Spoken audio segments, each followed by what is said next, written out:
ഒറ്റ കാര്യം ഞാൻ പറയുന്നുള്ളൂ, നിങ്ങളുടെ ഇൻഡിവിജ്വാലിറ്റിയെ ഉയർത്താൻ ഉള്ളതാണ് ഈ പദ്ധതികൾ.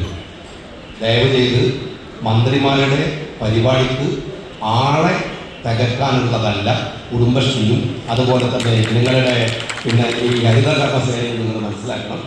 ബുദ്ധിമുട്ടുള്ളവരൊക്കെ എണീച്ചു പോകാനാണ് വേണ്ടത്. അതാരും മുനിസിപ്പാലിറ്റിയും വരക്കാൻ പാടില്ല, ആരും വരക്കാൻ പാടില്ല. വെറുതെ ആവിട്ടിട്ട് നമ്മളെ മൊത്തം എടുത്തിക്കേണ്ട ചെടികളൊന്നും ഉണ്ടാവേണ്ട കാര്യമില്ല.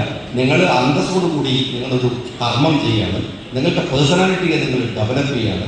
നിങ്ങൾ ഈ നാട്ടിൽ ചെയ്യുന്ന വലിയ സേവനം ഒരു 40-50 കൊല്ലമായി കേരളത്തിലെ ഒരു വിഭാഗം മാത്രം, ഞാൻ അങ്ങനെ ഏകപക്ഷീയമായിട്ട് പറയല്ല, ഇവിടുത്തെ പുരുഷ സമൂഹത്തിൻ്റെ അത്യധ്വാനം വിദേശത്ത് പോയി പലതരത്തിൽ അധ്വാനിച്ചിട്ട് നമ്മൾ ആളോഹരി വരുമാനത്തിൽ ഇന്ത്യയിലെ ഏറ്റവും മികച്ച സ്റ്റേറ്റായിട്ട് കേരളം മാറിയിട്ടുണ്ട്.